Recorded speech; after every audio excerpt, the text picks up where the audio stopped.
The hug that changed everything. The evening air carried the scent of roasted chestnuts and warm pretzels as the old carousel turned slowly in the twilight. Its painted horses moved up and down in their eternal dance, accompanied by the tinkling melody of a music box waltz. The street lamps had just flickered on, casting a golden glow across the cobblestones. Thomas Bennett sat on the curb near the carousel, his expensive navy suit jacket draped carefully beside him. His dark hair, graying at the temples, caught the warm light as he leaned forward, his face buried in his hands. The weight of the world seemed to rest on his shoulders. He had everything that money could buy. A corner office on the 42nd floor. A house with more rooms than he could count. Cars that most people only saw in magazines. But tonight, none of that mattered. His daughter, Emily, had turned 18 last month. This morning, she had left for college across the country. The house felt empty now. His wife, Margaret, had passed away 3 years ago, and Emily had been his anchor, his reason to keep going. Now, with her gone, the silence was deafening. Thomas didn't notice the small figure approaching until a tiny hand touched his shoulder. He looked up to find a little girl standing beside him. She couldn't have been more than 6 years old. Her blonde hair was pulled back in a simple ponytail, and she wore a pink dress that had seen better days. The hem was frayed, and there was a small stain near the collar. Her white socks were slightly gray from wear, and her shoes were scuffed. But her eyes were bright and clear, filled with a wisdom that seemed far beyond her years. "Mister," she said softly, "why are you crying?" Thomas quickly wiped his face, embarrassed. "I'm not crying, sweetheart, just tired." The little girl tilted her head, studying him with those perceptive eyes. "My name is Sophie," she said. "What's yours?" "Thomas," he replied, managing a small smile. "Shouldn't you be with your parents, Sophie?" She gestured toward the carousel, where a woman in faded jeans and a worn jacket was watching from a nearby bench. The woman looked tired, her face lined with the kind of exhaustion that comes from working 2 jobs and still struggling to make ends meet. "That's my mama," Sophie said. "She brought me to see the carousel. It's my birthday today." Thomas felt a pang in his chest. "Happy birthday, Sophie." "How old are you?" 6, she said, holding up 6 fingers proudly. Then her expression grew serious again. "Why were you sad, Mr. Thomas?" He hesitated. When was the last time someone had asked him that question? When was the last time he'd been honest about how he felt? "My daughter," he said slowly. "She went away to college. And I miss her very much." Sophie nodded solemnly. "My daddy went away too. Mama says he's in heaven with the angels now." Thomas felt his throat tighten. "I'm sorry, Sophie." "It's okay," she said simply. "Mama says he's watching over us. And that love doesn't go away, even when people do." They sat in silence for a moment, watching the carousel turn. The painted horses rose and fell, carrying children through their brief moments of joy. "Mr. Thomas," Sophie said finally, "I saw you sitting here, and you looked like my mama does sometimes. When she thinks I'm asleep, she sits at the kitchen table and cries. She misses Daddy so much." Thomas looked at this small child, so young and yet so aware of the pain in the world around her. "What do you do when your mama is sad?" "I hug her," Sophie said. "Really, really tight. And I tell her I love her. It doesn't make the sad go away, but it makes it a little lighter. That's what she tells me." Thomas felt tears welling up again, but this time he didn't try to hide them. Sophie reached into the small pocket of her dress and pulled out a crumpled dollar bill. "Mama gave me this for my birthday. She said I could buy ice cream or ride the carousel. But I want to give it to you." "Oh no, Sophie," Thomas said quickly. "I can't take your birthday money." "But you need it more than me," she insisted, pressing the dollar into his hand. "You need something to make you smile." Thomas looked down at the worn dollar bill in his palm. It probably represented a significant sacrifice for Sophie's mother. His mind flashed to his wallet, filled with $100 bills that meant nothing to him anymore. "Sophie," he said gently, "I appreciate this more than you know, but I don't need money. I have plenty of that." "Then what do you need?" she asked, her voice full of genuine concern.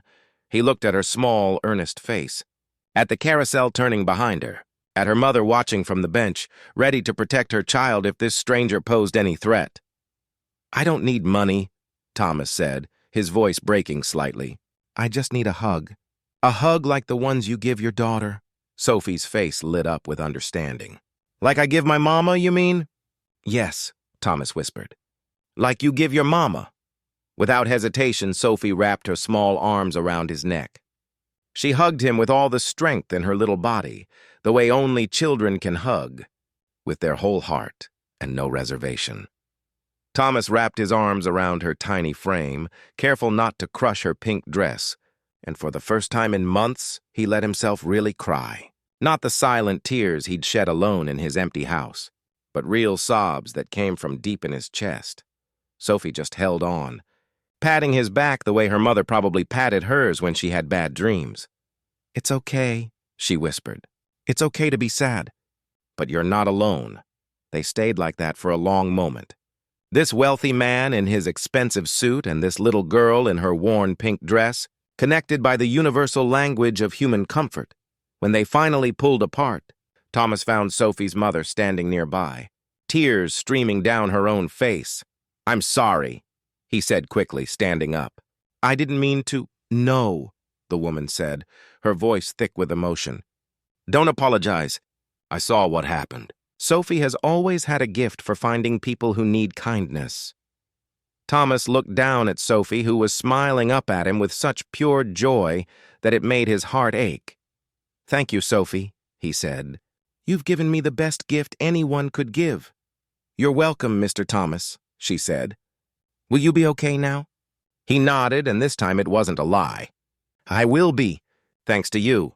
Sophie's mother took her daughter's hand. "We should go now, sweetheart. It's getting late." "Wait," Thomas said. He pulled out his wallet, and Sophie's mother tensed, ready to refuse whatever charity he was about to offer. But Thomas carefully took out Sophie's crumpled dollar bill and handed it back to her. "You should buy that ice cream," he said.